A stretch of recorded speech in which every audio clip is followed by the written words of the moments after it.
बच्चों, कैसे हो आप सब लोग। और सभी अभिभावकों को मेरा नमस्ते। लास्ट वीडियो में मैंने थोड़ा सा जिक्र करा था कि हमें किसी न्यायालय से कोई उम्मीद नहीं है कि हमारे पक्ष में कुछ निर्णय देंगे, और वही बात हुई।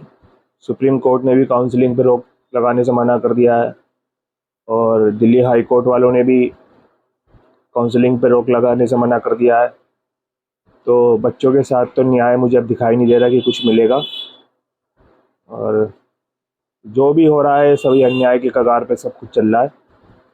कोई उम्मीद नहीं है, क्योंकि सारे विभाग और सारी इस तरह की एजेंसीज सब में जंग लग चुका है, और कहीं बच्चों की कोई सुनवाई नहीं है। और मुझे तो नहीं लगता कि आने वाले दिनों में भी कुछ इस चीज़ का सॉल्यूशन निकलेगा।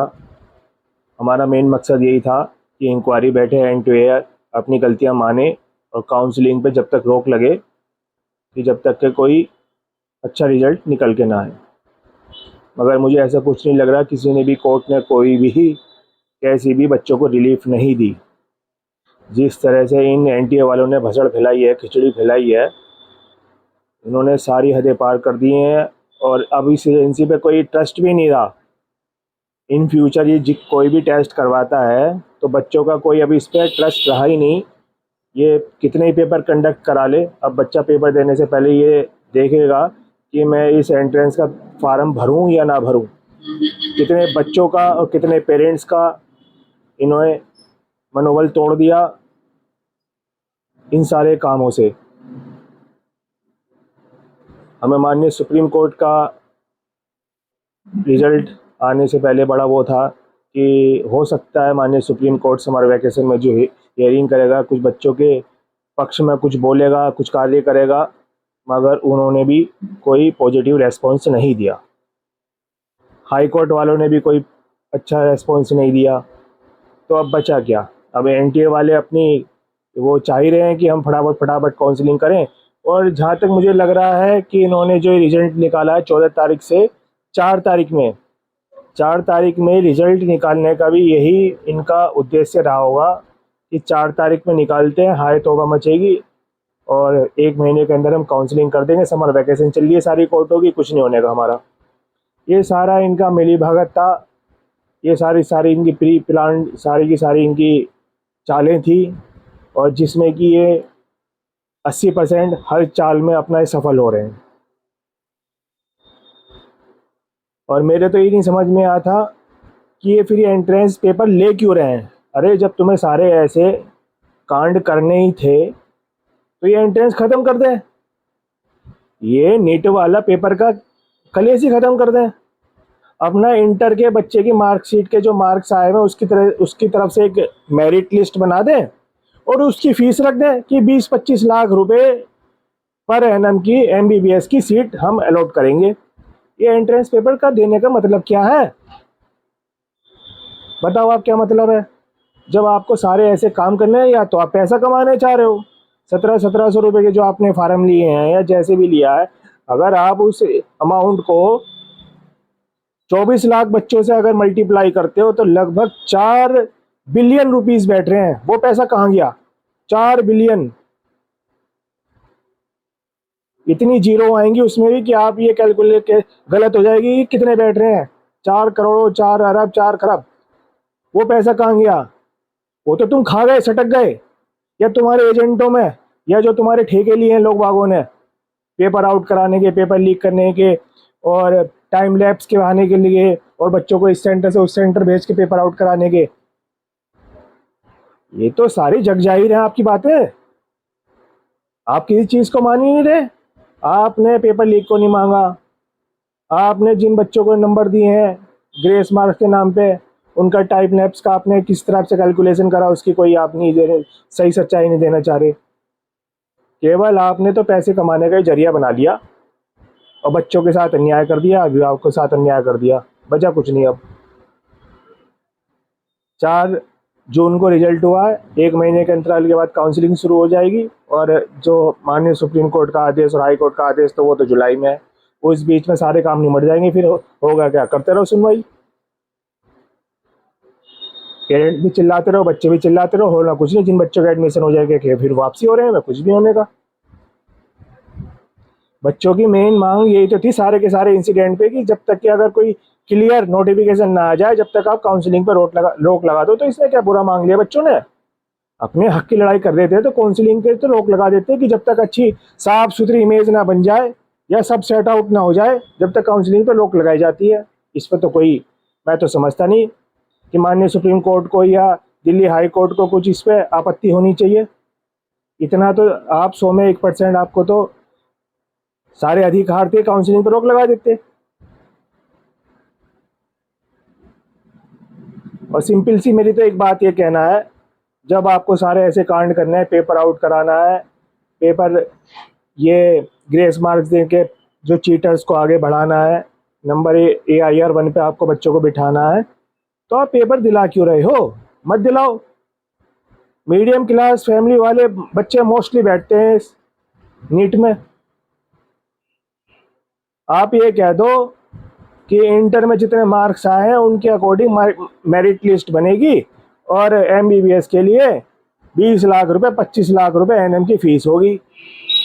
जिसके बाप के बस की होगा वो पढ़ा लेगा बालक को, नहीं पढ़ाने का तो वो एग्जाम दिलवाएगा क्यों बालक को अपने? वो उस तरफ को मुंह ही नहीं देखने का।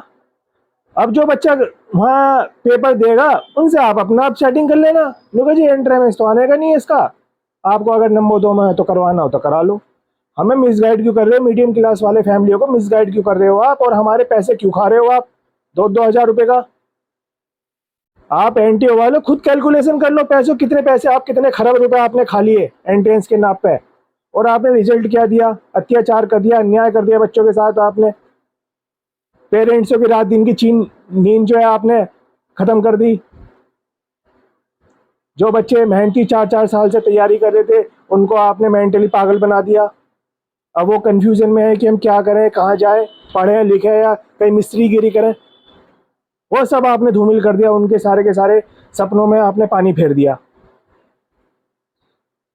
तो NTO वालों या जो भी एजेंसी है या जिनके अंडर आप काम करते हो, आप ये एंट्रेंस पेपर ख़त्म कर दो, मेरिट लिस्ट पे अकॉर्डिंग आप एडमिशन ले लो और फीस रख दो उसकी एक मुश्त इतने लाख रुपए एनम।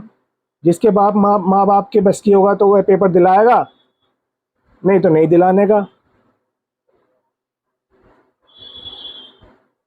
आपने बच्चों के अरमानों पर पानी फेर दिया।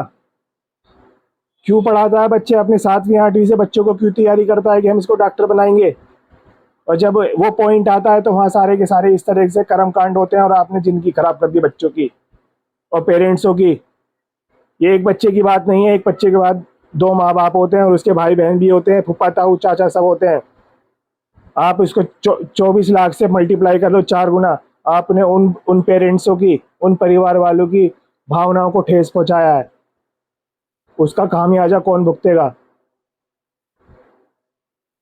और जिन चीटर्स को आपने ऊपर बिठा दिया या आपने पेपर आउट करा के उनको मेंस क्लियर कराए हैं ये एंट्रेंस पेपर, वो क्या इलाज करेंगे और वो क्या पढ़ेंगे? उनके तो इंग्लिश के अक्षर भी समझ में नहीं आने की। हमने तो, वो कहेंगे कि हमने तो गलत काम कर लिया है, हमें तो समझ में नहीं आ रही क्या लाइन लिखी है मेडिकल की। और वो क्या इलाज करेंगे? वो MBBS के बाद तो MD MS भी नहीं बनने के। वो फिर ढूंढेंगे कि हमें MD MS का पेपर हमें कहीं से लीक हो जाए तो हम बन जाए, MS बन जाए, MD बन जाए। तो ये सारी चीज़ तो इस 2024 में सुनहरे अक्षरों से इतिहास में रखी जाएगी कि किस तरह से मिडिल क्लास फैमिलियों के बच्चों के साथ अन्याय हुआ। और इन बच्चों की जो चीटर जो इस सेमेस्टर में जो जाएंगे उनकी क्या फ्यूचर में इज्जत रहेगी? इनको एक सम्मान की दृष्टि से कोई परिवार नहीं देखेगा। ऐसा कुछ नहीं है कि नहीं पता लगेगा सब हो जाएंगे पास आउट, नहीं। जब पता लगेगा ना सन 24 का बच्चा है ये, तो सीधे ये उसके ऊपर उंगली खड़ी हो जाएगी कि हाँ ये चीटिंग करके आया है। पहली बात तो अब NTA पे कोई भरोसा ही नहीं रहा। बच्चे अब सन 25 का पेपर देंगे तो ये देंगे कि हम पेपर भले ही दे के आ रहे हैं, हमारा लॉटरी से नंबर आ गए तो ठीक है, नहीं तो हम तो भैया अपने घर बैठेंगे फिर तैयारी कर लेंगे। 2-3 बार पेपर देंगे, उनके बाद जिनके पेरेंट्सों की हैसियत होगी उन्हें कहीं एडमिशन दिला देंगे, नहीं तो भैया कह देंगे कुछ और देख ले तू अपना हिसाब किताब। इसका सबसे बेनिफिट सॉल्यूशन ये है कि आप एंट्रेंस पेपर ख़त्म कर दो, इंटर के मार्क्स के अकॉर्डिंग आप मेरिट लिस्ट बनाओ और उसकी एक मुश्त फीस रख दो कि अगर इसको एमबीबीएस में, एमडी में, इसमें फलाना में ढिंकाना में एडमिशन लेना है, इतनी फीस है। उस पेरेंट्स को कम से कम तसल्ली तो रहेगी, भाई इतनी फीस है, मैं नहीं दे सकता या दे सकता हूँ। आप क्यों भ्रमित कर रहे हो मिडिल क्लास फैमिली वाले पेरेंट्सों को? आप उनके अरमानों से पूछो, आपने उनके अरमानों को किस तरह से आग लगा दी। जो बच्चे की तैयारी आप 6ठी 7वीं 8वीं से 9वीं 10वीं 11वीं 12वीं से करा रहे हैं और एंड में जाके ये सॉल्यूशन मिल रहा है, तो क्या रह गया जीवन में? कुछ नहीं रहा, ना बच्चों के ना पेरेंट्सों में।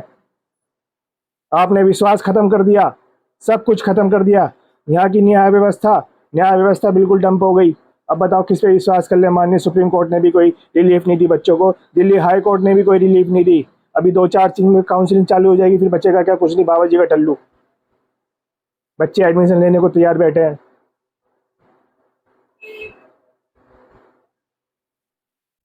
तो मेरी अभिभावक से यही एक गुजारिश है कि आप अपने बच्चों को समझाएं। ड्रॉप लेता हो तो एक बार ट्राई कर लें। जिन बच्चों को 2-3 साल हो गए वो एक बार और ट्राई कर लें। हो सकता है इन फ्यूचर कुछ व्यवस्थाएं सुधरें और कुछ अकल आ जाए इन दलालों को कि बच्चों के साथ अत्याचार हो रहा है, चलो 1-2 साल हम इनको फ्री माइंड से और बिल्कुल जेन्युइन पेपर दिला दें।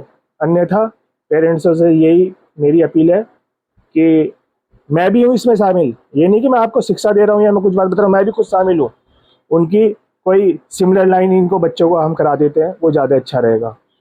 और मेरी एक छोटी सी एक विनती है कि एनटीए या इसके समक्ष कोई और एजेंसी अगर इस पेपर को कंडक्ट कराती है तो ये बंद ही कर दें, थिएटर बंद कर दें, क्योंकि शिक्षा में दलाली अब खत्म नहीं होने वाली किसी भी क्षेत्र में। ये एंट्रेंस पेपर ख़त्म कर दें, इंटर के मार्क्सों के आधार पर मेरिट लिस्ट बनाए और एक मुश्त फीस रख दें। जिस माँ बाप की हैसियत होगी बच्चों को पढ़ा देगा, नहीं तो अपना घर रहेगा, वो फार्म क्यों भरेगा।